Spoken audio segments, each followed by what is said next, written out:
اليوم عنا المطبقة التونسية وقيت تشتي توا وبرد دونك مطبقة محرحرة هكا وقتها على الاخر حاجة بنينة روعة. دونك نشوفوا المطبقة كيفاش باش نحضروها. حطيت 300 غرام فرينة، 200 غرام سميد ومغرفة صغيرة ملح. السميد والفرينة كي نخلطوهم مع بعضهم في المطبقة تجي فيها هكا قرميشة. انا لهنا نخلطهم مع بعضهم على خاطر السميد متاعي ماهوش اكسترا فين، دونك الفرينة طريهولي شوية. دونك نعجنها لمدة درجين من زمان في البيتخان والا ربع ساعه بيديك اذا كان مش تعجن بيديك. دونك نحضر الشكشوكه نتاعها اللي هي فلفل، بصل، طماطم، ثوم بطبيعه الحال، وفحات، عنا تابل، فلفل زينه، ملح، فلفل اكحل. اذا كان عندك فلفل مهروش تحب تحطه حطه. مغرفتين زيت زيتونه ما نكثروش ونخلوهم يغليوا شويه على نار هاديه من غير ما نزيدوا الماء مع نص مغرفه نتاع الطماطم. دونك ما نكثروش من الطماطم باش ما تجيناش قارصه ونخلوها تطيب في اللبينه نتاعها كيما نقولوا احنا لهنا في تونس والا في الجنوب نتاعنا. الكلمه هذه معروفه قديمه برشا وزمنيه. دونك لو طون هي تحضر نغطيها ترتاح على روحها باش تبرد لي، ما نخدمش بها من بعد سخونه. ونمشي نحضر نقسم الخبزات نتاعي اللي باش نخدم بهم المطبقه. دونك لهنا انا جاوني معناتها 6 كعبات، 6 خبزات معناتها. والمطبقة بصفة عامة جاتني 3 كعبات أكاهو، 3 خبزات أكاهو. ما كثرتش معناتها حسب العائلة وكاهو، كل واحد كعبة كعبة، ما أكثرش معناتها. أنا واحدة بناس كعبة الحمد لله ربي تكفيني. دونك نحلو اللوطانية بطبيعة الحال بالكدا بالقلقال وإلا بيديك كما أنت تحب راه.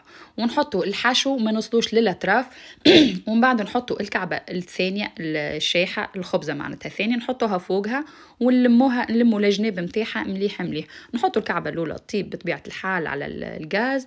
كان عندك طاجين والا في المقلة، انا لهنا ما عنديش طاجين، رزين ما نجمش نجيبه من تونس بقل ميزان.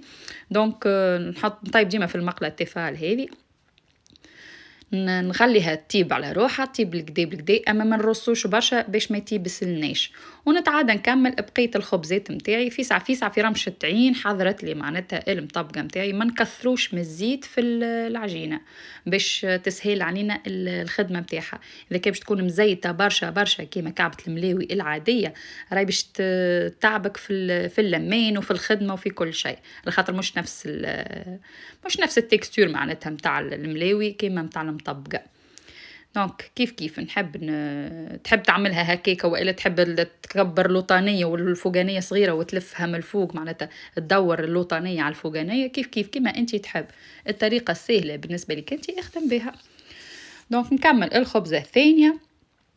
عنا فما زيادة نحن في الكيف شمال تونس نعملوا، ما نعرفش موجودة في جنوب كيف إلا لا، أما بالنسبة للشمال نعملوا خبز بالشحم. حاجة هايلة. أنا تو نحكي عليه شتيتها ديجا تبدأ في قلب الشتاء عرفت في البرد وخبزة بالشحم مهروشة تتقرمش هكا وحارة أوهو ومعها كعبة بوقة الحياة دونك نكملوا لها وحشة تونس وشتي تونس وبرشا حاجات. دونك نكملوا الكعبة الثالثة كما قلت لكم حسب أفراد العائلة بالطبيعة باش تعمل اللي عندك. أنا حسب الأفراد العائلة ديجا فضلت لي خبزة. أولادي ما يحبوش برشا مزيرو صغار ما يحبوش برشا المحرحر والحاجات هذه المشخشخة، أما أنا نحبها نموت عليها. دونك نخليهم يطيبوا في عقلهم في الغاز نلعبوا ما بين القوي والضعيف معناتها ما تخليهاش تطيب على نار قويه وما تخليهاش على نار ضعيفه. النار القويه باش تحرق هيلك وما تطيبش والنار الضعيفه باش تيبس لك الخبزه. دونك هذو من الخبيزات اللي جاوني حطيتها كيف الصحين وشيخه لهنا فرحانه باش نعمل قدمه حاره دونك قصيتهم بالقصاصه هذيك نتاع البيتزا باش تتقص لي مليح. انتم في تونس عندنا معناتها عندنا السميد الارطب بالنسبه لقبل سافوار تاعو مزيان ولا لا. دونك تجي حاجه خير بالطبيعه. دونك لهنا نحلها من داخل مشخشخه دافيه سخونه ومحرحره خاطر الفلفل المهروش حار. دونك هذا الفيديو كان بالنسبه لليوم. اذا كان عجبتك القناه وشفتها اول مره اعمل سبسكرايب اعمل جيم للفيديو وبسلامه في فيديو جاي ان شاء الله.